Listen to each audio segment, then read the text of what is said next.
All right, Jake Sirkus podcast season 3. We're talking some college football today for the first time this season. We got a great guest, the man with the numbers, Kelley Ford from thelines.com, also known as KFord. How we doing, my man? I'm good, Jake. I appreciate you having me on. It's going to be a lot of fun. We're getting so close to real college football games in the 2023 season. I cannot wait. We go in 1 week. We go across the pond out 1 Eastern time, Navy Notre Dame. I remember last year the Northwestern Nebraska game across the pond was a ton of fun to get the college football season started, and there's nothing like it, man. It is certainly a fantastic time of year. It certainly is. Yeah, you think back to that Nebraska Northwestern game. Of course, Northwestern gets that win, doesn't win another game the entire rest of the way. Now they're dealing with what they're dealing with there with the off the field stuff. Nebraska, of course, after a 2021 season that saw them, be a really good team by a lot of power rating standpoints, including my own, but still finished with a 3-9 record. You're thinking, okay, this is going to be the year they get that disappointing game with the onside kick call, which was a head scratcher at the time. Of course, Scott Frost loses his job. So people say week 0, it doesn't really matter. There's not a whole lot going on. And while I'll give you there are fewer games, obviously, the games that are played certainly have significance, and those can have ripple effects throughout all the college football landscape. So yeah, week 0 is a real thing, and I'm excited about it. I'm not going to complain. It's been 8+ months since we've had college football. I'm ready for it to be back. And the teams that do play week 0, especially the top teams, we see USC going week 0 against San Jose State next week, and it gives them 2 byes. And I was looking through their schedule a couple of weeks ago. So USC has a bye the last week of the regular season. So if they were to play in the conference championship game, it's a huge advantage for them, and maybe even more of a motivation for top teams to play in week 0 as we move forward. Yeah, without a doubt. And specific to USC, yes, I've made that point before. I think it's a valid one given the 2 byes. So they get a bye in week 3 and then they get a bye in week 13, the traditional rivalry game week. USC schedule is interesting because if by my numbers, if you're looking at it, their first 6 games, they never have less than a 90% win expectancy. And then on the back half with the final 6, that's where it really picks up. They have to go to Notre Dame. They get Utah at home, a tricky game maybe at Cal before they then come back home and play Washington, at Oregon, home to UCLA. So if USC is not 6-0 after the Arizona game in week 6, heading to South Bend in week 7, I will be shocked. That's really when their season starts. And yeah, it's going to be a brutal gauntlet for 6 weeks. So they're going to need that week off, most likely, if they have, in fact, qualified for the Pac-12 championship game to prepare for that one for sure. So we're already getting into the numbers. You do great things on your website. So for the people who don't know, why don't you let everybody know kind of what you do running your numbers, how your summer goes normally in the off season, and of course, where everyone can find your stuff. Yeah, no, for sure. You mentioned at the top, which I appreciate. I'm over at thelines.com now, so I'm writing some college football articles for them, as well as doing their college football show, which is a podcast, and it has a video component as well with Brett Gibbons, my new friend over there. And then I'm also doing the Calculated Risk podcast with Tyler Shoemaker over for Saturday Glory, and of course, season 3 of We Hate Your Team with my buddy Zach King. That's part of the VSN Collegiate Network. So that's where you can kind of find me. I then, of course, have my Twitter or X account, whatever we call it, at KFord Ratings, and then the website, kfordratings.com. That should have you covered for everywhere you can find me throughout the college football season, especially ramping up now as we're getting closer and closer to week 0 here in 2023. But you also asked Jake about what's the process, especially in the summer with the numbers. So I do a couple of different things with my numbers. There's really 2 applications. There's the power ratings, which is a forward-looking metric and a forward-looking lens where we're trying to project and predict who would be favored against who on a neutral field and by how much if they played tomorrow. And so that's the power ratings. When we're looking at, there's really 2 separate segments of that too. There's preseason ratings and then there's in-season data. For the preseason ratings, which of course is where we are now, I'm looking at 3 main things. And people who are familiar with Bill Connolly and SP Plus, these 3 things should sound familiar because they're the exact same that Bill's doing, of course, with his gold standard SP Plus. The returning production numbers, which that's going to be the biggest component. I'm also incorporating transfers there. Some people have done transfers in their recruiting stuff. I do it in returning production. That's transfers in, transfers out. Of course, we have scales and multipliers for if that transfer is coming from a lower level or a higher level. How is his production at a previous stop? How's it going to project to his current school and the level in which he's playing there? That's FCS, FBS, G5, Power 5, however we want to talk about it. So that's the biggest piece. The second piece I touched on it is your recent recruiting. So how well have you recruited in recent years and replaced some of that production that you're losing, whether it's to the NFL draft or to graduation? I do it a little bit differently, I think, than maybe some out there with recent recruiting. Stars matter, and I do look at the national rating services, recruiting services, 24/7 Sports or ESPN or Rivals, Yahoo, wherever you want to look. There's all those out there. I'm partial to 24/7 just because I think they do a good job aggregating in the composite. But it's not just about collecting stars, and I use Ohio State kind of as an example because they have done such an amazing job recruiting at a high level, of course, but especially at that wide receiver position. I mean, it's every time you look up, it feels like Ohio State's picking up another 5-star wide receiver, which is great for Ohio State. And they've certainly had in the last 5 years a very strong lineage of wide receivers that do really well in college and then go on and get drafted in the first round of the NFL and are having successful careers there as well.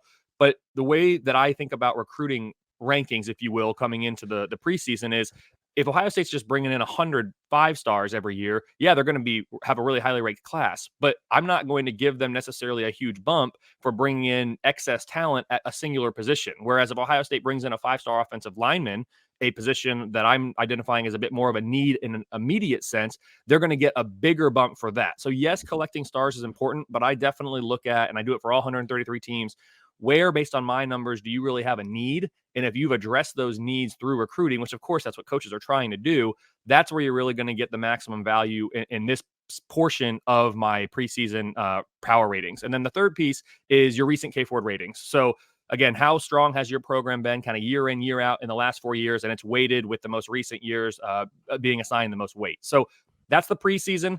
Once we get into the season, we start phasing out the preseason component and we really start replacing it with in-season data, which is more informative. And that's really what we want to sink our teeth into. And so that's kind of how the power ratings work. But my favorite application of my numbers, the favorite thing I'm able to do is not power rating or forward looking at all.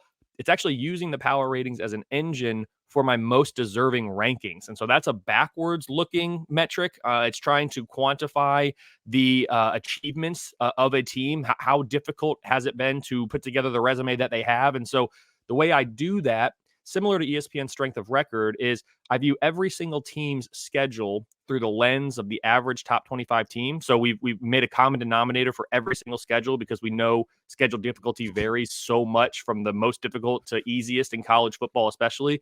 We're looking at it through the same lens and then saying, what would the average top 25 team be expected to achieve against this schedule? So we can then compare what the actual team achieved relative to what would be expected. And I'm able to kind of sort those in an ordinal rank 1 through 133. That's what ESPN Strength of Record does too, using FPI as the engine. Of course, I'm using my numbers. I kind of take it another step further, and I don't just do what have you achieved relative to expected with your record, but I'm also looking at relative scoring margin. So margin of victory, margin of defeat. If Ohio State goes to Wisconsin and wins by 15 points, and then Nebraska goes to Wisconsin and wins by 30 points, Nebraska should get more credit for winning at Wisconsin than Ohio State because they both won at the same location against the same team, and Nebraska won by more. So in the ESPN strength of record, both of those are going to get equal weighting and they're going to get equal credit. In my numbers, because I'm incorporating this relative scoring margin and margin of victory, margin of defeat, Nebraska is going to get a little bit of a bigger bump. So that kind of at a 30,000 foot view is what the most deserving rankings are all about. And I actually enjoy that a bit more than even the power ratings because I like to come the end of the year, really be comparing how do my numbers, how do my most deservings match up with the committee. And to the committee's credit, since I've been doing this, they've always gotten it right with the top 4 teams. We start to get a little different, though, starting as early as number 5. So I'll be curious to see in the 12-team playoff era starting in 2024 just how different my most deserving rankings are to the CFP selection committee. But that's probably longer than you wanted, Jake. That's kind of the whole look at my numbers, what I'm doing, looking forward with power ratings, looking backward resume rankings, and that's kind of a little bit of insight into the process.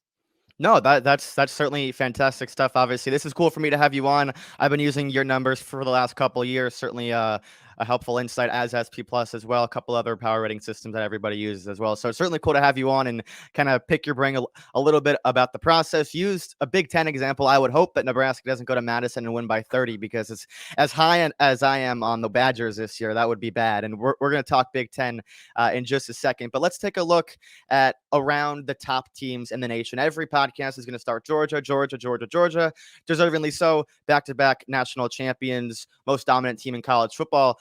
This year, it's a little interesting. New quarterback, new OC. really easy schedule, and we go down the schedule with Georgia, and they should be 3 touchdown favorites in every single game. Is there anyone in your numbers that you think just on the schedule has an even a fighting chance at beating Georgia this year in your mind? Yeah, in the regular season schedule, it's going to be tough. My most difficult projected game for Georgia is going to be in Week 12 at Tennessee. My numbers like Georgia in that one by about 10 points right now. Yeah, on the surface in the regular season, Georgia's got a 45% chance to go 12-0 by my numbers. And so they'll, of course, be tested throughout the year. They're going to get everyone's best shot. And we saw that last year, including with Missouri, right? A game that Georgia really struggled with. And so, of course, you're going to get Missouri again this year, this time having to go to Athens. But there are going to be games like that. Like I'm pretty certain. Georgia's still going to be a big favorite in all of them. I still expect Georgia to take care of business in all of them. And then, of course, they really will be tested most likely in the SEC championship game with the winner of the West projecting to be, most likely Alabama or LSU, maybe Texas A&M if they have a phenomenal year and some other stumble. And then, of course, in the CFP, if Georgia makes it, which we expect they will, they're my favorite to get there, have the best percent chance out of any team in the country. They will certainly be tested by the other great teams around college football. So your top 6: Georgia, Ohio State, Alabama, Michigan, LSU, Texas, with Clemson and USC just missing out on that top 6. We go through, there's 2 SEC teams in there, 2 Big Ten teams in there. In terms of having a chance to beat Georgia, because I said all the time last year, I think that there's only 2 teams in the country that would be inside of a touchdown favorite against Georgia: Ohio State and Alabama. And obviously Ohio State closed as a 5-point dog, almost won the game outright, probably should have. Do you think it's a similar thing this year where we're going to see maybe Ohio State, Bama in terms of just projected point spreads having the best chance? Maybe LSU matches up against them best, probably Michigan, but we've seen that game before. Where do you kind of view the top teams in terms of having a fighting chance at beating Georgia later in the year? Yeah, so I will. I'll update my preseason power ratings here actually this week. Of course, the season starts in a week. I've blocked a lot of time on Sunday of this prior weekend to get this done, and things are going to be tweaked. But I don't expect massive changes. But I certainly will finalize though this week leading up to week 0. As things stand right now, prior to the final tweaks and finalizations, I have Ohio State and Alabama both projected within a field goal of Georgia on a neutral field. And then after that, I do actually have Michigan within a touchdown too. I have Georgia. I favor Georgia by about 6.5 against Michigan right now on a neutral field. LSU is an 8-point projection. Texas is 9. Clemson is 10. USC is 10.5 along with Penn State. And then you get into Florida State at about 11.5. So yeah, I mean, there's 2 teams within a field goal. Throw in Michigan there within a touchdown. And as you said, we've seen these games before. In the last 2 years, Georgia's played all of those teams. They lost to Alabama in the SEC championship game in 2021, then beat them in the national championship to end that year.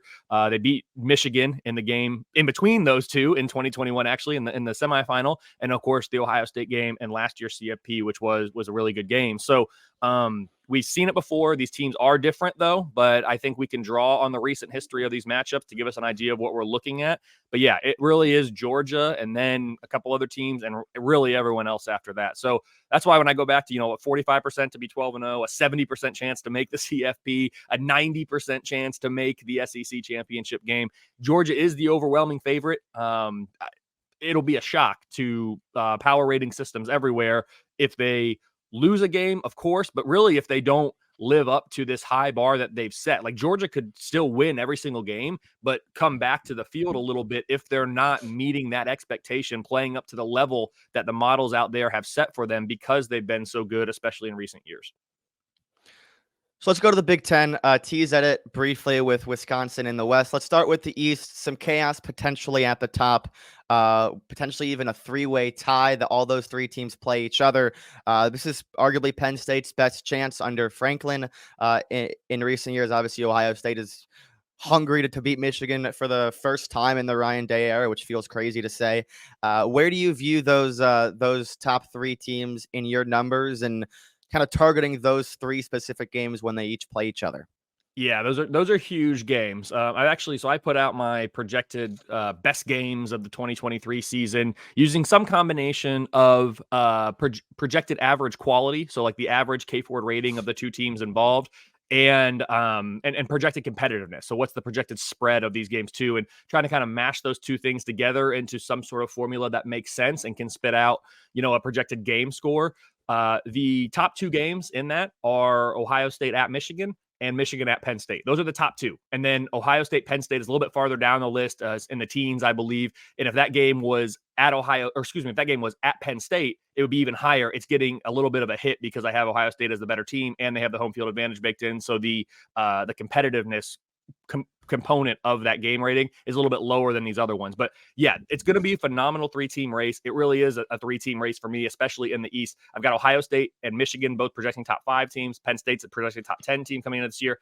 And then you have a step down, and before you get to Michigan State and Maryland, I mean, that's mid-40s, and then Indiana and Rutgers, of course, around number 80. So I've got Ohio State with a 58% chance to win the East. I have Michigan with a 29% chance, and Penn State with a 13% chance. So my numbers right now, and I know I'm probably in the minority on this. My numbers right now actually do favor Ohio State on the road in the final week of the regular season against Michigan. I know that's hard for people to wrap their head around. We've seen how the last 2 games in this series have gone. Michigan has owned the Big Ten the last 2 years. There's no two ways about that. They've beaten Ohio State. They've won the Big Ten championship, and they've been in the CFP each of the last 2 years. So I understand they're the kings of the Big Ten right now.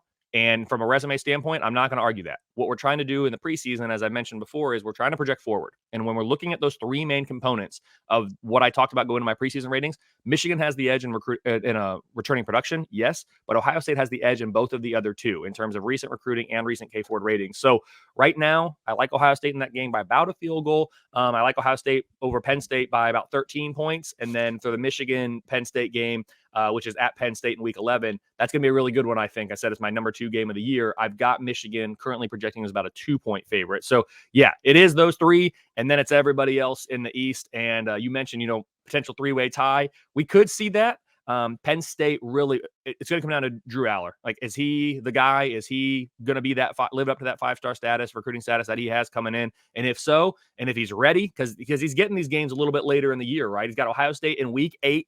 And that's their 3rd road game. So it won't be the first, but it'll be their first. It'll be their biggest one. They go to Illinois in week 3 and to Northwestern in week 5. So it'll be the first time that they're really challenged on the road with a tough team and tough environment. But he's got, 6 games before that to prepare. And then the Michigan game, as I said, is week 11. So if they can go 1-1 in those, you never know what's going to happen in the game with Ohio State and Michigan. So yeah, it could be interesting if we end up with a three-way tie at 11-1 overall and 8-1 in the conference.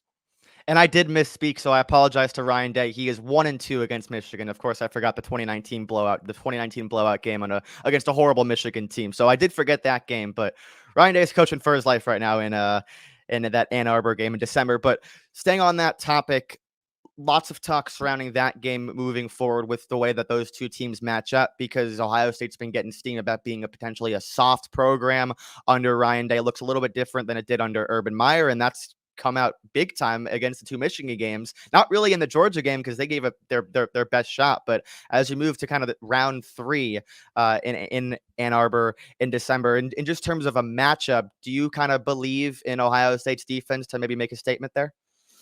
Yeah, so I'm tweaking, trying to figure out how to best incorporate kind of a stylistic component to my power ratings, because I do think that schemes and styles, certainly in college football especially, do play a factor. And I think we've seen that the last 2 years with this game in particular. Yeah. I do expect the Ohio State defense to be better this year than they were last, and certainly than they were 2 years ago. You're in year 2 now under Jim Knowles. I'm projecting this defense to be a top 15 unit, and they're going to need to be, because I've got Michigan projecting as a top 10 offense and a top 5 defense. So, I mean, yeah, styles are certainly a big part of this game. Ohio State for 20 years before COVID didn't really have a problem. Now, since COVID, it's been all Michigan. So how is Ohio State going to prepare for that game? And they don't mince words about it. Ohio State has 3 goals every single year. It's to beat the team up north, as they say. It's to win the Big Ten, and it's to win a national championship. They are 0 for 6 in the last 2 years. So, you talk about they've only lost a handful of games. They're 0 for 6 in their goals. So,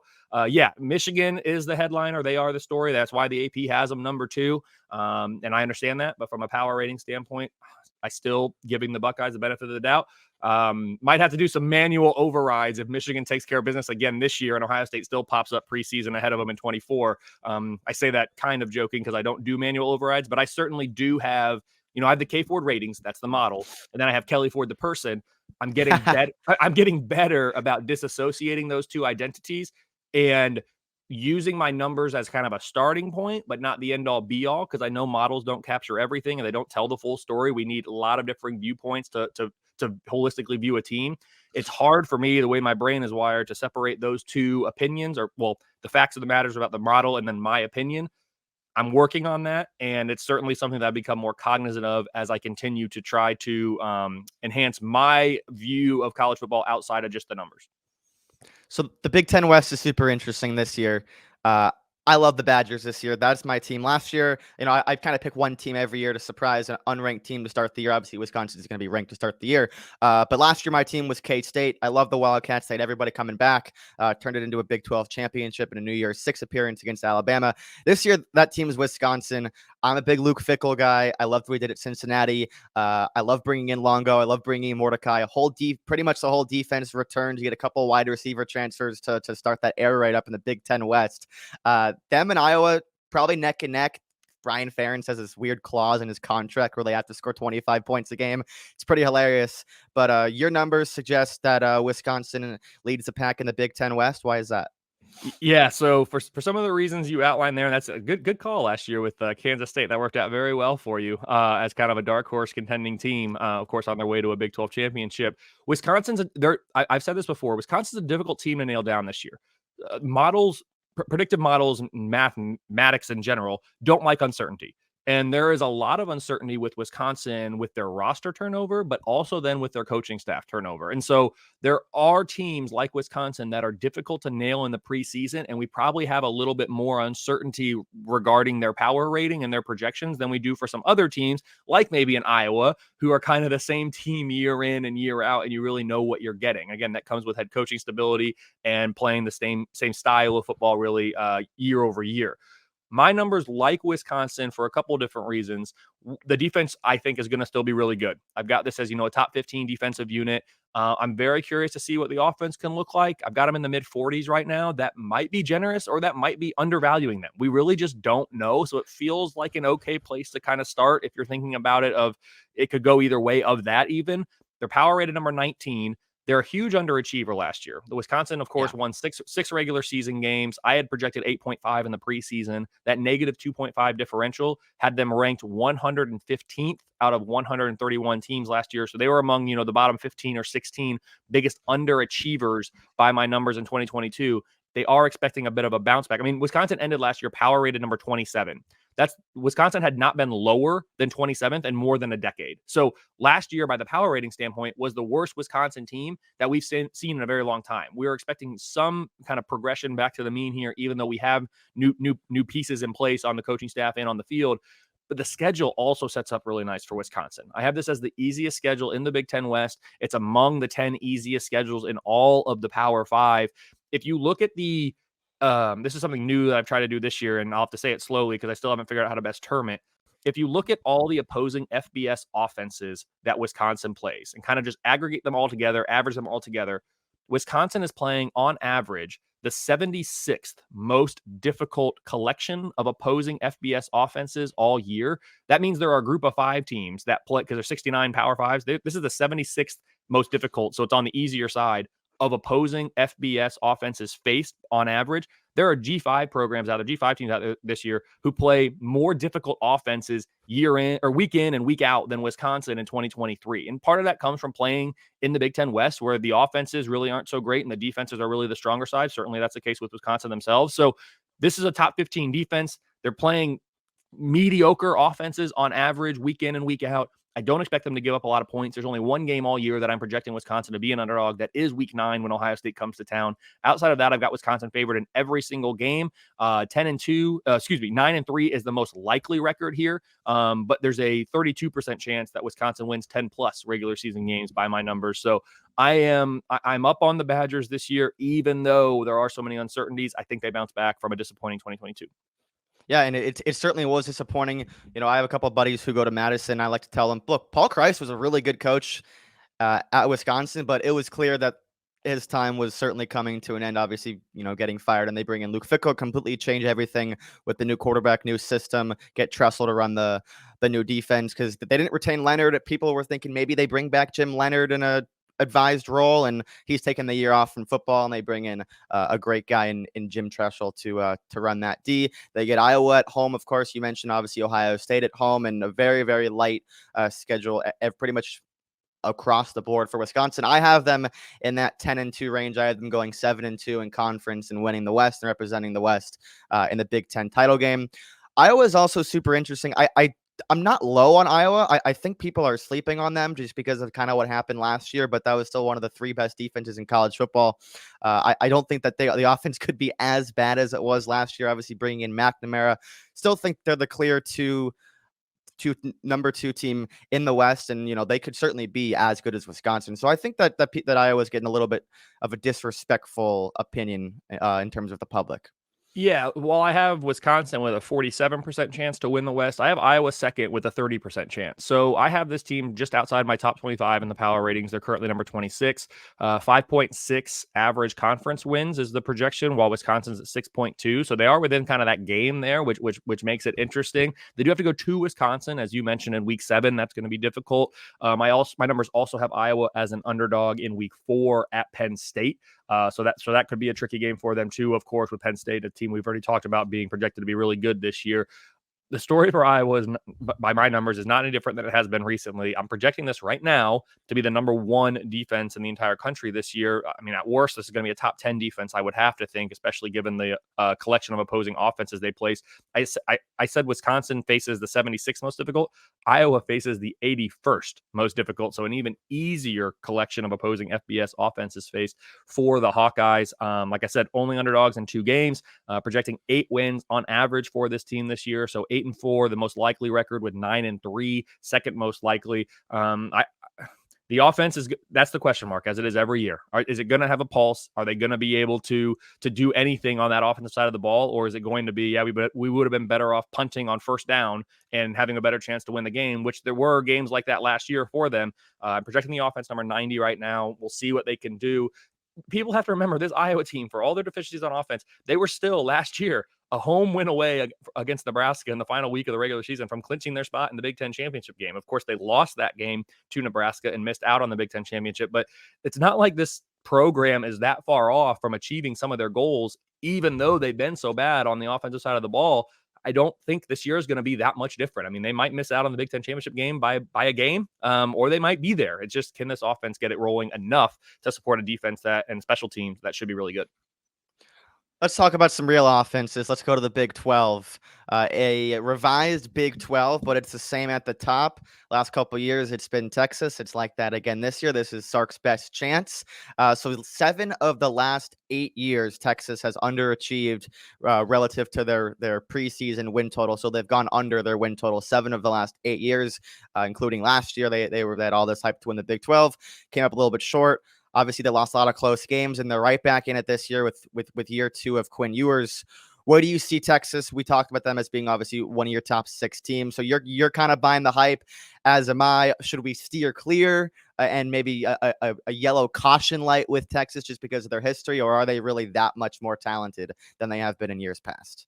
They're certainly talented, and that seems to be kind of the case for Texas year in and year out from a power rating model standpoint. But yeah, I'm buying it again this year, and I'm buying it maybe to an even greater degree than we have in recent years. So there's a few reasons for that. Last year, Texas lost 4 regular season games. Of course, they lost the bowl game as well. They still finished the year power rated number 7 for me, and I was not alone in that. I actually know of at least one other model that had them number 6 at the end of the year. This Texas team, there's reasons for it. They played Alabama, a power rated team in the top 3 last year, really, really competitively at home early in the year with a backup quarterback for much of that game. So that's going to look good from a power rating standpoint, even though they lost. They were incredibly unlucky to lose a game against Texas Tech. They were, by the stats, a far superior team in that game, and they lost. Hey, at the end of the day, wins and losses matter. But from a power rating standpoint, we're not necessarily considering that as an input. And then they absolutely blew the brakes off Oklahoma in the Red River Shootout, like 55-0 or something along those lines. And Oklahoma, for the disappointing year they had, was still, at the end of the year last year, power rated by my numbers, number 23, which is the worst they'd been in more than a decade. So almost like Texas experienced. There were about 3 or 4 outlier results or events last year, and they all happened to Texas all in the same year. And that really kind of made the model view this team one way and the national perception of this team viewed another, because everyone's just looking at win-loss record, which from a resume ranking standpoint, the most deserving I was too. But from a power rating standpoint, that's not necessarily what we're doing. So there's reasons for Texas being where they were. That, of course, does influence to a certain degree their preseason projection this year. I do have them number 6, as you said. It's a top 15 offense and defense. They have the most difficult schedule in the Big 12 of any Big 12 team. Now, part of that's driven by the fact they have to go to Alabama in week 2.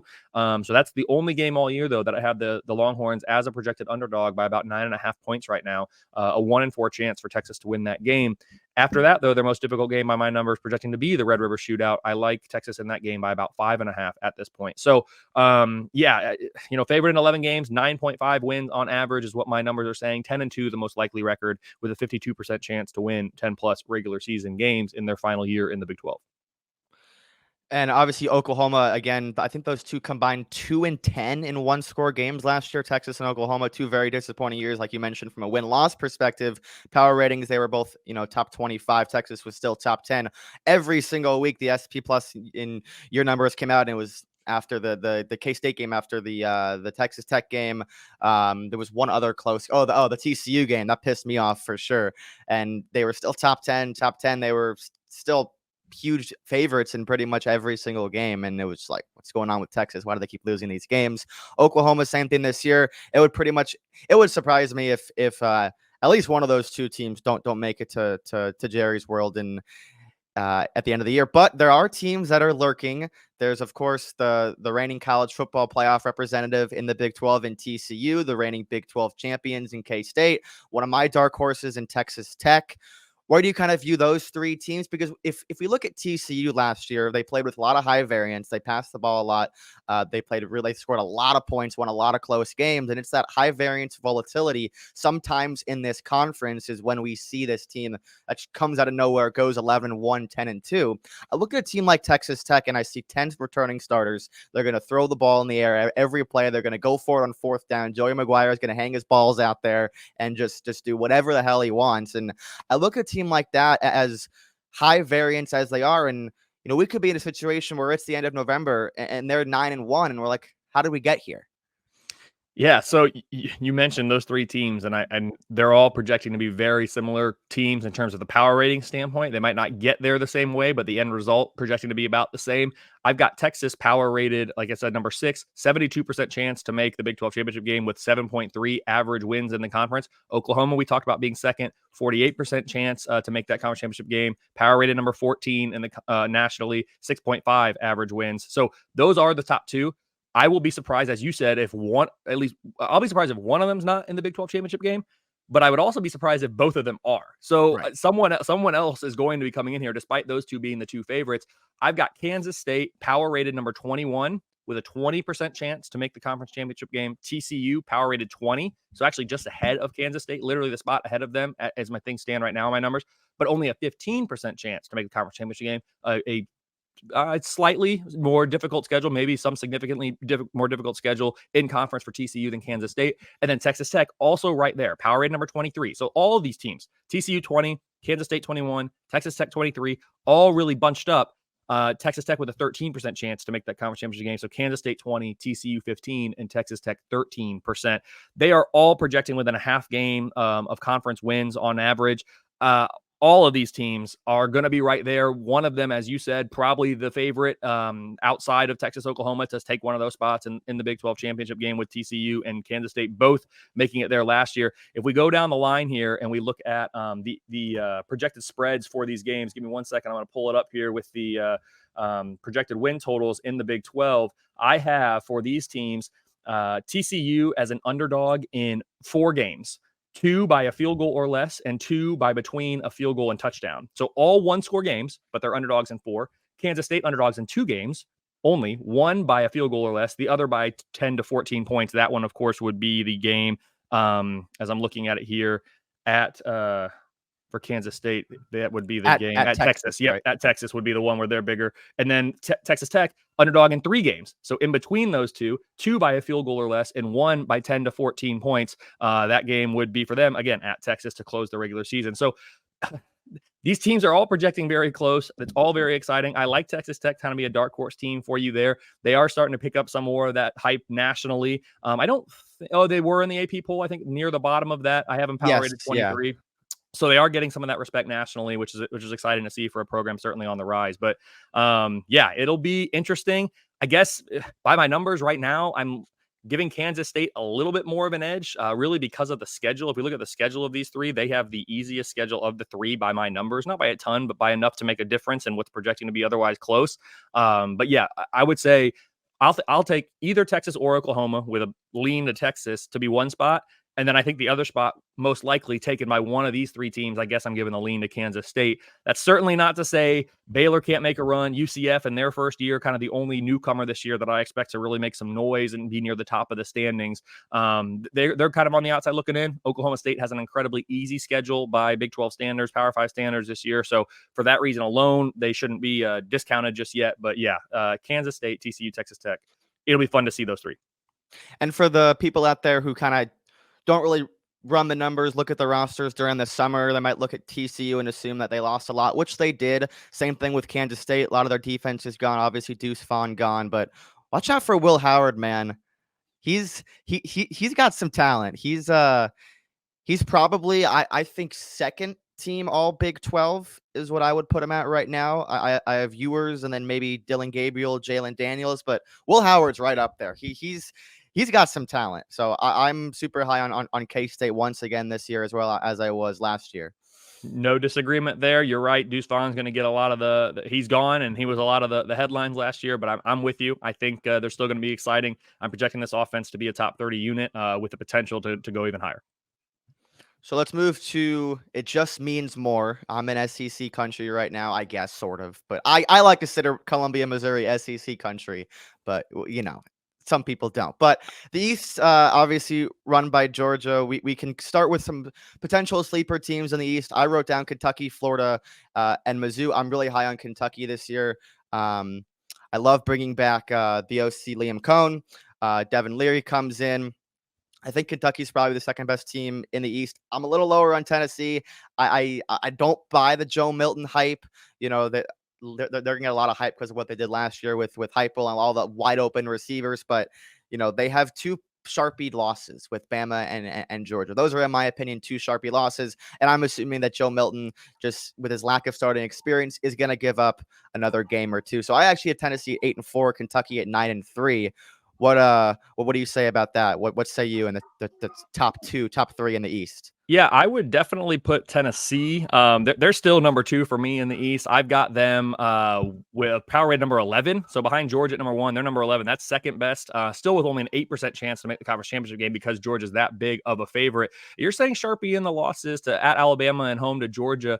I from a number standpoint, I can see that, right? Because they're going to be double-digit dogs in both those games by my numbers right now, as we talked about earlier with Georgia for sure, and then almost a 2-touchdown underdog nearly at Alabama in Week 8. Of course, Tennessee did win one of those games last year. Now, granted, they were at home against the Crimson Tide, and now they've got to go to Tuscaloosa. So, yes, from a math standpoint, that's as close as you're going to get to Sharpieing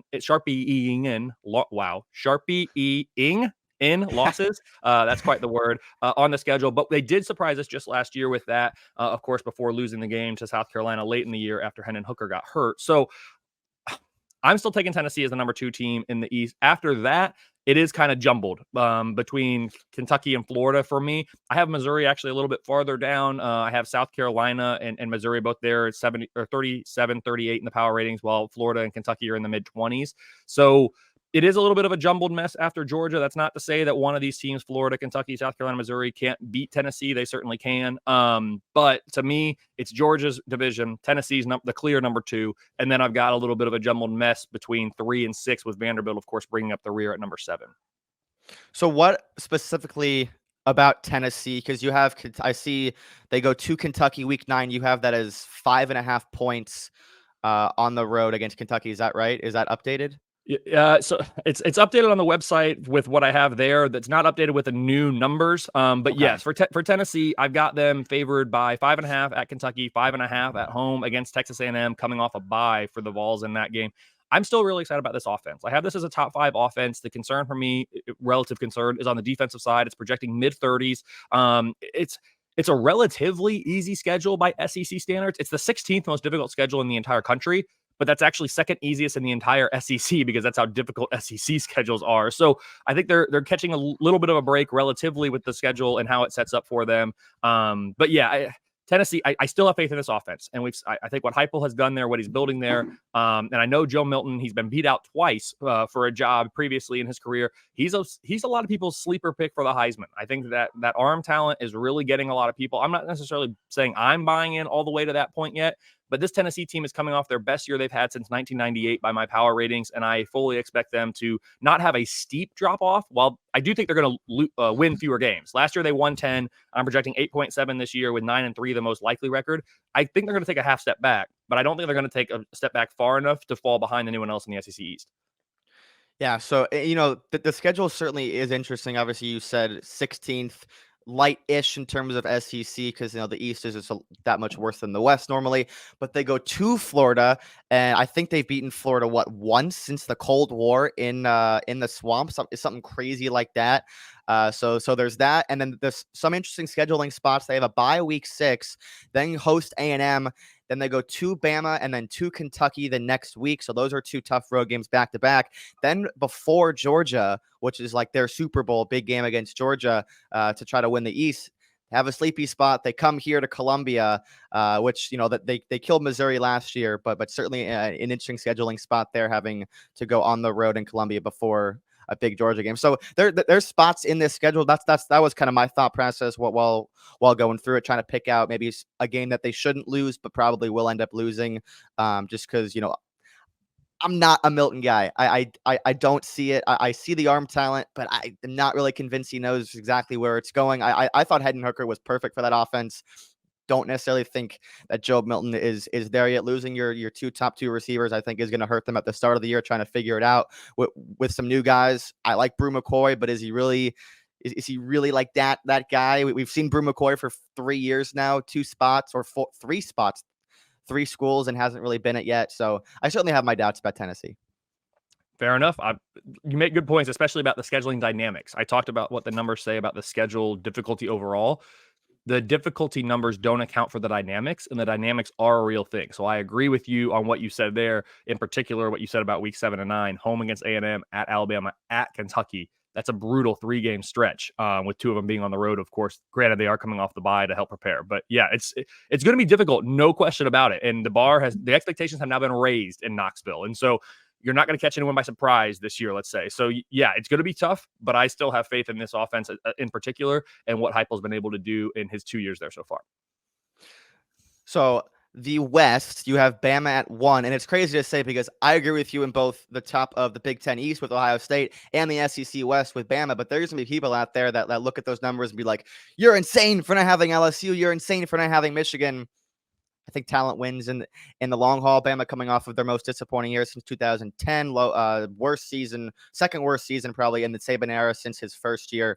And this team's still loaded, man. Questions at quarterback, but the last 3 quarterback battles that Saban has had to choose, he's 3 for 3. Coker, Sims, McCarron hasn't had one in quite some time, but he's 3 for 3 in the last 3 quarterback battles he's had to choose. I think he'll make the right decision. I think all 3 guys are talented. I'm a Simpson guy, but we'll see who it's going to be. But Bama is your preseason number 1 in the SEC West. Yeah, for a lot of the same reasons that I have Ohio State over Michigan in the Big Ten, I have Alabama over LSU in the SEC. And even more so than the Ohio State example, like if we think back to Alabama's year last year, and you said most disappointing year since 2010, maybe. I mean, I'd put 2019 in there as well as the only other year since the CFP inception in 2014 that Alabama failed to make the college football playoff at the 14 field. Alabama was very close. I mean, millimeters away from being a 12-0 team going to Atlanta last year, with a spot in the CFP already wrapped up before they played Georgia for the SEC championship game. It was a last-second field goal at Tennessee and a 2-point conversion in overtime at LSU away from being a 12-0 team. So while the reality is they were 10-2 at the end of the regular season, where we were not too far away from a world in which they were 12-0, and of course the narrative then is very, very different. We're dealing with reality and where we were, but that doesn't change from a power rating standpoint what this Alabama team was last year, which was by the end of the year still my number 3 power rated team, and what they are this year, which to me projecting to be the number 3 power rated team. So Alabama. There's not a single game, as I look at the projected point spreads, there's not a single game all year in the regular season which I'm projecting Alabama to be less than a touchdown favorite in. They're favored in all 12 games. Only 2 games between a field goal and 10 points. Between a touchdown and 10 points. Everything else, a double-digit score game. So most difficult games by my numbers.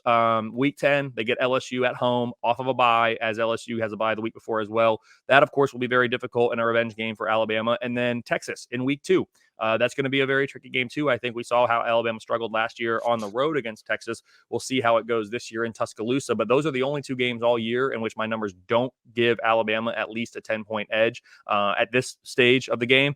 And that's a 65% chance for Alabama to reach the SEC championship game. 6.8 conference wins on average. LSU's number 2 in the West with 5.9. So about a 1-game buffer I'm giving Alabama. Now, if they lose the game at home to LSU, of course, that flips everything on its head because now LSU has that tiebreak too. But yeah, the Crimson Tide, it's a top 5 offense. It's a top 10 defense. It's a very difficult schedule. It's top 5 most difficult schedule in the entire country because they are playing the SEC West.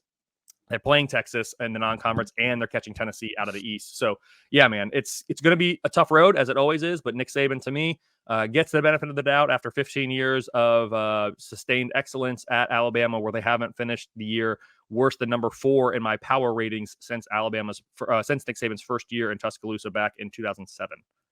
And they still have yet to lose a game at home since I have been in college. It's 3 years in a row, undefeated at home. I don't see that changing this year. All of their hardest games are at home. Texas, Ole Miss, Tennessee, LSU, and you can even add Arkansas in there as well, all at home.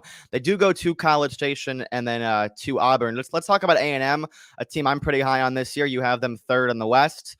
I think that game that they play against LSU at the end of the year will probably decide number 2 in the West, but I think there's a real chance Texas A&M can finish 2nd in the West. I'm a big believer in this team. I think if Petrino is calling the plays, this offense will look a lot better with a full year of Connor Wigman, a former big-time prospect. They've got receivers everywhere. I think the defense is going to be a lot better this year than it was last year, and certainly a disappointing 2022. So I'm pretty high on the Aggies this year. Yeah, if the offense overachieves my expectations, then I can certainly see them contending for that kind of number 2 spot in the West. As things stand right now with the data I'm looking at, I have Texas A&M as a pretty distant 3rd. I do have them number 3, but I have them as a pretty distant 3rd behind Alabama and LSU. For Texas A&M, I talk about my over and underachievers a lot to kind of help set the stage for coming into this year and what we're expecting in terms of bounce backs or drop offs or whatever it is. Texas A&M last year, I remember in the preseason, my numbers projected 8.1 regular season wins for Texas A&M. And remember, they're coming off of that 2022 recruiting class, which is being hailed as the best ever in the history of recorded recruiting rankings and all that stuff. And Texas A&M fans were very quick to shoot me notes, DMs, and just comments, quote tweets, whatever you will on social media about this guy has no idea. This Texas A&M team is going to win 10 plus games. They're going to make the SEC championship game. They're going to be in the CFP. Remember, at this time, we're only 1 year removed from the 2020 COVID season where we only lost 1 game and got screwed out of the CFP and all these things. And I just said, well, the numbers are saying 8.1. 8-4 is the most likely.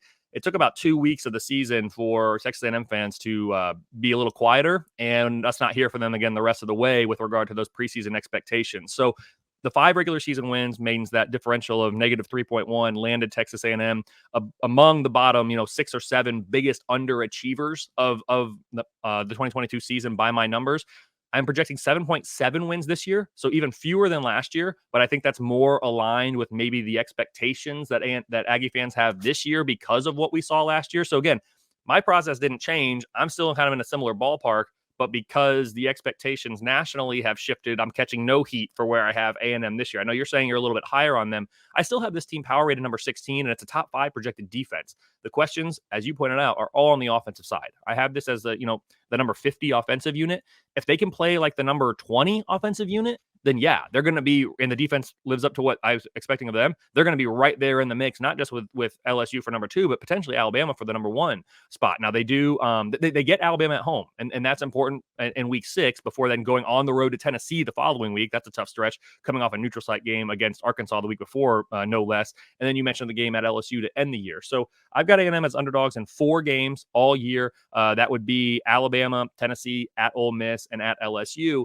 But yeah, if this defense or if this offense, can improve to the level that folks down there want to see, then it exceed my expectations, they could be right there because they finished 36 in the power ratings last year. That's the worst they'd been since 2017. Projecting them to be 16 this year, that's quite a significant bump up from where they were a year ago. And I'm expecting a bounce back season, just not to the level of contending for a spot in Atlanta. So let's breeze through the Pac-12 real quick. The last year of Pac-12 after dark, all these teams are moving. A couple to the Big 10, couple to the Big 12, and then there's the 4 left standing, one of them being Oregon State, who's actually probably going to be pretty good this year. But let's look at the quarterbacks, because that's the storyline here is all the quarterbacks. There's like 5, 6. You can even add Dante Moore in them to make it 7. So not counting Caleb Williams, which of those quarterbacks would you say should separate himself from the rest of the pack this year? Yeah, it is the best. I was going to say probably, but I don't think it is the best quarterback conference in the entire country this year. I'm super excited for the Pac-12 this year, their final year before all the changes happening in 2024. Lots of good options. I guess for me, I'll go with maybe they're the vanilla answers, but Michael Penix Jr. at Washington, he's certainly exciting. I think another year in that system with Kalen DeBoer, I expect Washington to be really good on offense this year. And then similarly, another year in the system and expect to be really good on offense. I mean, I have Washington as predicted as a top 10 unit. Oregon, I've got them as projected top 5 offense. Bo Nix, former, Auburn a couple years ago now, quarterback.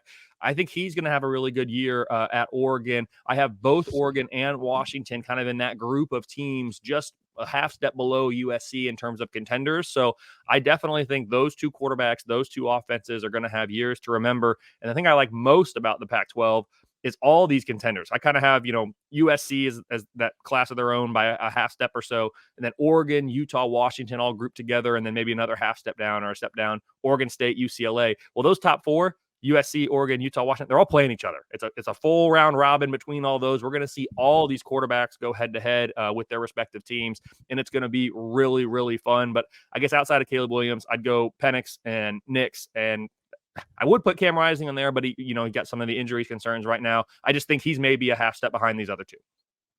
So you have USC at 1, as do a lot of people. USC was one of my playoff teams last year. I was really high on them.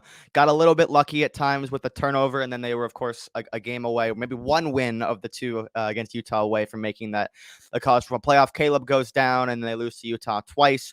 This year, I think everyone kind of agrees that some sort of regression is imminent with the turnovers, but they do improve on defense. Alex Grinch is still there. It's make or break for him. You have USC at 1, so I think that they're going to slip up a couple of times. They go to Notre Dame, and then, of course, you mentioned the 3 round robin games, and then UCLA in the last week of the or second to last week of the season. I actually have Oregon and Washington meeting in Las Vegas in the Pac-12 championship game. I think there's going to be 1 or 2 times where USC just gives up 45, 50 points and loses a game that they're favored in. So I certainly have my doubts this year. I think Oregon and Washington much more well balanced. You have USC at 1, as do a lot of people. So you do have faith in that defense to kind of take a big time step forward. Yeah, I do think the defense hopefully takes a step forward. If not, I'm really not sure what Lincoln Riley's doing with Alex Grinch, but I think they will take a step forward. I still have them, projecting around mid-40s, but the offense is really, really good. I mean, it's the number 2 offense in the country for me behind only Ohio State, and it won't surprise me at all if the numbers are just ungodly through the first half of the year because, as we mentioned earlier, the schedule and what they have. USC season really doesn't begin until week 7 at Notre Dame, as we talked about, but that back half is going to be really difficult. And I wouldn't be surprised at all if they gave up, 50-plus points in a game and lose one, like you said. Will it happen more than once, though? And will the other Pac-12 contenders not, quote, cannibalize themselves, as has been a common phrase that we've used about these contenders in recent years? I don't think the Pac-12's had a team in the CFP since 2016, I think it is. So, Yeah, it was Washington. yeah, so it's they have high quality teams and they play high quality football games, almost to a detriment, though, that they haven't had one team in any given year really rise above the rest. You mentioned you picked USC to go to the CFP last year. Credit to you. That was very close to being a great pick. I certainly was not buying that hype. I think I had USC in like my 20s coming into the preseason last year, power rating wise. They finished last year number 16, despite being, as you said, one game away from the CFP, due in part because of the turnover luck that you mentioned. I mean, it was wild how every single break it seemed. We talked about some breaks that went against Texas last year and are just outlier results. Breaks went for USC time and time and time again last year. They did. I didn't fully account for. I was really skeptical of, are they going to be able to bring in all these transfer pieces and make them all fit together, right? It's not a video game. That's what people kept saying last year. Can they actually make it work? On the offensive side of the ball, they really did. They made it work. So I should have given more credit to USC at the beginning of the year because what they ended up being able to do was worth that. However, a lot of the extra credit still being assigned to people because they're racking up these wins was maybe undeserved a little bit because of the luck that they were getting along the way. Of course, at the end of the day, all that really matters are your wins and your losses and what your resume looks like. But from a power rating standpoint, they finished last year number 16. That's an improvement from number 63 the year before Lincoln Riley was there. And then number 8 is where I'm projecting them this year. So, yeah, they're my favorite. Will I be shocked if they're not in the Pac-12 championship game? No, but they definitely are the favorite by about a game, which means it would take a legit upset or a legit stumble somewhere along the way to really bring them back to the pack and make it really interesting to see, can they get to Las Vegas? So Utah, really interesting this year. Some might say they have the best roster, pound for pound roster in the Pac-12, but they certainly have some question marks at quarterback. With their star Cameron Rising back for what feels like year 5, year 6 of his college career, and the ACL tear is serious. There's been serious doubt that he might not play week 1 against Florida. At media day, there were some rumors that he wasn't doing anything at all, which by this time is a little strange. Based on the timeline of his ACL injury. If Cam were to miss, maybe the first couple of weeks of the season, what would that change your view on Utah? Because you have him at 3 right now in the Pac-12, and if Cam were to be healthy, that maybe would be seen as underachieving. You talk about Cam Rising being there for what seems like forever. He kind of reminds me a little bit of Frank Harris at UTSA, who is legitimately in his 7th year, which is, hey, fantastic. Keep going, man. As long as they'll let you play, keep playing. But I do get that buy from Cam Rising as well, as you mentioned. Yes, I have them number 3 in the Pac-12. That's assuming a healthy Cam Rising. I have this as the number 1 defense in the conference, though, so that won't be Cam Rising dependent, of course. Utah's playing the second most difficult collection of opposing FBS offenses all year. So we talked about in the Big Ten, I think, with Wisconsin and Iowa, how they're not playing difficult offenses week in and week out. Utah plays the second most difficult collection of opposing FBS offenses. So this defense, which I have projected as a good unit, especially for Pac-12 standards, is really going to be tested. But if they don't have Cam Rising right out of the gate, they could conceivably be 0-2. Florida at home in week 1. I currently like Utah in that game by about a touchdown. And then in week 2, they go to Baylor. I mean, those are 2 really tough games right out of the gate. And I have Utah favored in that game by about 3. But with no Cam Rising, you could see a world in which they lose both those games. Now, those are both non-conference games. Right. So it won't matter for their Pac-12 championship hopes. But in terms of, making a CFP, which I know they really want to do after being back-to-back Pac-12 champions, that could be out the window after 2 weeks if Cam Rising's not healthy. So I think getting game 1 at home against Florida, that's going to be big. You got the energy of the crowd, and you've had all summer to prepare. And if Cam hasn't been taking all the snaps, for a significant amount of time, then you're getting somebody prepared there for that. But yeah, that's a concern. I'm not, waving a red flag just yet that it's the end of the world. Because they got Weber State in week 3. So, of course, I expect Utah to get the win there regardless, before then getting UCLA and Oregon State, 2 teams who I mentioned are kind of on that outside looking in, ready to pounce if things break the right way for them in weeks 4 and 5 before a bye week in week 6. So, Utah could be anywhere, I think, like realistically, especially with no Cam Rising, they could be anywhere between 2 and 4 going into their bye week, or so 1, 2, 3, 4, 5. They could be anywhere between 1-4 going into their bye week with losses to Florida, Baylor, UCLA, Oregon State. They could also be 5-0, especially if Cam Rising's playing, because they are favored in all of those games. I only have Utah as an underdog in 2 games this year, at USC in week 8 by about a touchdown, and less than a field goal at Washington in week 11. There you go. Pac-12 certainly going to be super fun to watch this year, and probably its last year of existence, the last year of real existence, where there are these top teams. So, buy or sell. We haven't really talked any ACC. It's not really seen as a great conference, but got a couple teams that I want to hear your thoughts on. Are you buying or selling Florida State? Because there's all this hype on them. This week 1 matchup versus LSU is seen as such a big time game. I think last year both the public was really undervaluing how much talent was actually on the field, and then it turns out both teams just completely overachieved. Now the rematch in Orlando week 1 certainly seen as a big time game. Do you buy or sell Florida State this year? I think so. It depends how we're defining this. I think at least what I saw, their over under set at 10. I only have a 19% chance that Florida State wins 11 plus regular season games, with a 30% chance that they would then push that and land exactly on 10.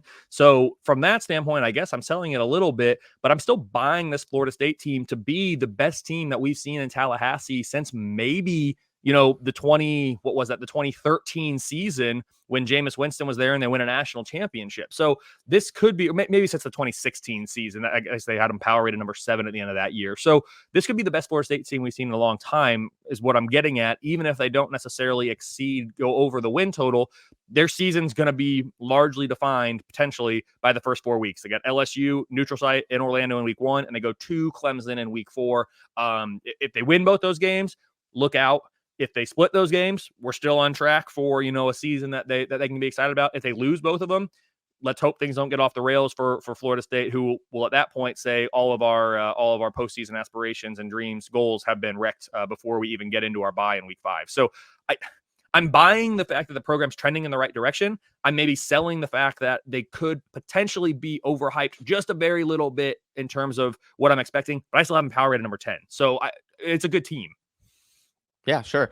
No, for sure. I'm kind of in the same boat. I have them at 9-4, including AC. I have a 3-way tie for second place in the ACC between Pitt and NC State and Florida State, and then FSU wins due to, I think, its record against common opponents. So I have them making the trip to North Carolina in the ACC title game and losing to Clemson. So finishing at 9-4.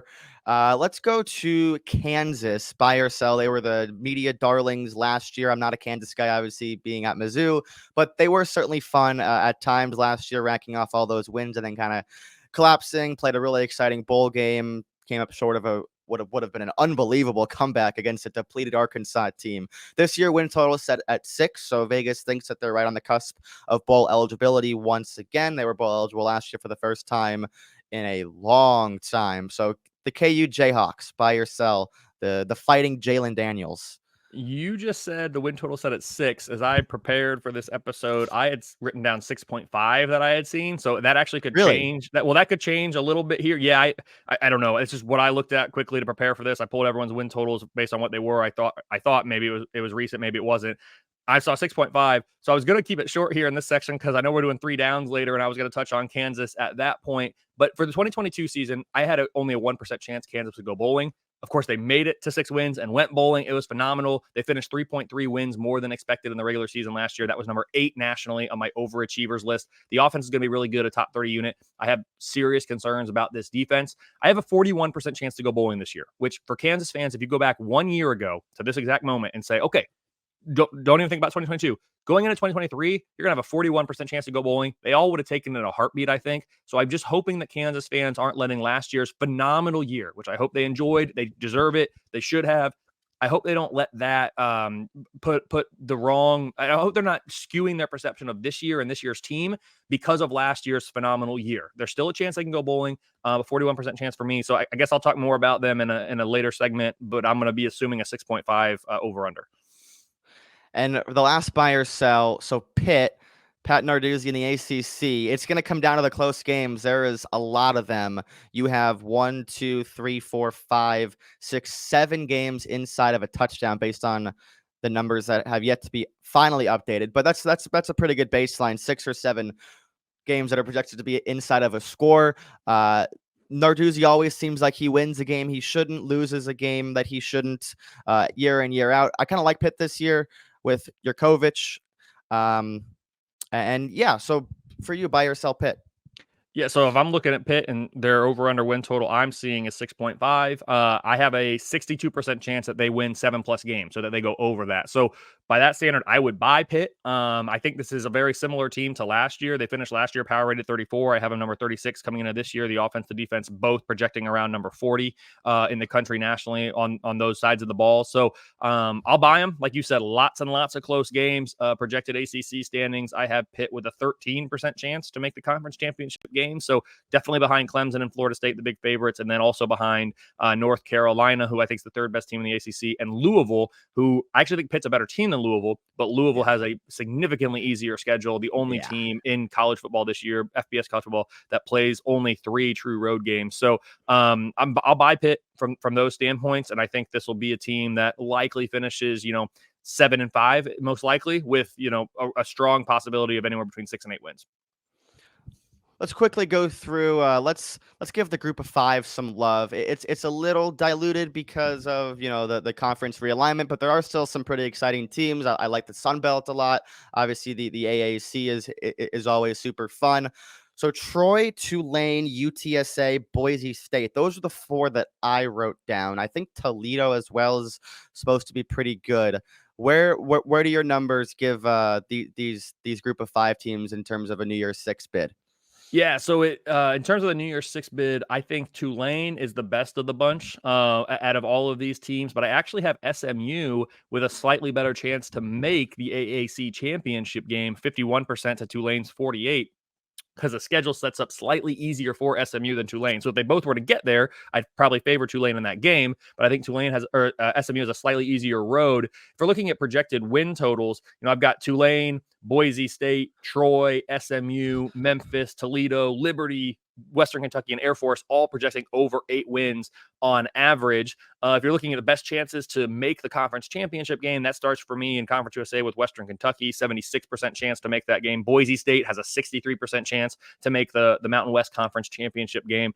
SMU at 51, as I said, Toledo at 53%, Liberty 55 to join Western Kentucky. So I'm really seeing a 2-team race in Conference USA. Unlikely either of those two contending for that G5 spot in the New Year's 6, though. So for me, I'll say Tulane. I'll say SMU. Boise State is going to be there too, and then maybe Troy out of the Sun Belt is a team, but they got that South Alabama team is going to be tough for them, as well as whoever comes out of the East, which will be a really fun division race to watch this year in the Sun Belt. So, Tulane, SMU, Boise State, if you're looking for 3, are probably the 3 that I would say most likely. Toledo is usually always my favorite in the MAC, and for some reason or another, they find a way to stub their toe and don't always get it done. So it'll be interesting to see if Toledo can live up to the expectations I have for them in the MAC this year. Toledo for me was so frustrating last year. I had their season win total. They won the conference and the win total pushed. I was like, dude, come on. So they played so many just games like, oh my God, like I cannot believe this is happening again. But there are some really, really exciting quarterbacks in the group of 5. You have Frank Harris of UTSA, Grayson McCall of Coastal Carolina. Of course, Austin Reed back for more at Western Kentucky. Michael Pratt returns to Tulane. Curtis Rourke at Ohio State. Siobhan Cordiero at San Jose State. Daquan Finn at Toledo, who got hurt last year and didn't play the conference title game, if I'm correct, and now he's back. So some certainly exciting players in the group of 5. Let's go to 3 downs to wrap this up. First down, a team that will exceed expectations relative to their season win total. You want to get real sicko here. I mean, I looked at all of them, like I said, and again, I think I pulled recent, but we've already talked about maybe Kansas being off. I see UMass with an over-under of 1.5. So as I'm looking at UMass and what I have here, I'm going to make UMass a favorite in only one game. It's their game against Merrimack from the FCS in Week 10. But I still have an 86% chance that UMass hits 2+ regular season wins. So I think they're going to get it somewhere. Where could it be? They have New Mexico at home in Week 4. That could be the one. At New Mexico State in Week 0, potentially. Arkansas State in Week 5 at home. So I just think at somewhere UConn's a neutral site in the final week of the regular season, an 86% chance to go over 1.5, even though they're only going to be a favorite in one game. They could have it week 4. That's the one. If they can get it against New Mexico at home, they'll hopefully get Merrimack on week 10 FCS, and that'll be the over. So I guess at 1.5, I would like UMass, and that's, I know, a real sicko thing to say, but that has the most value right now by my numbers. There you go, getting real sicko on the pod. Second down, a team that will underachieve expectations relative to their season win total. Yeah, and I talked about them earlier. It is Kansas for me. Again, I saw 6.5. There's only a 21% chance by my numbers that they go over 6.5 there. So it's a 79% chance to hit the under. I just think that the national perception of Kansas has been, and how could I even think I'd say this, has been inflated because of last year's success. Like I said, this is going to be a really good offense. The defense is very concerning for me. Let's just, Kansas fans and the general public, I know it's easy to get excited about last year, and you should, but the previous 10 years before that, Kansas never finished higher than number 91 in my power ratings and only finished in the top 100 twice in the last 10 years. So last year, they were 55th.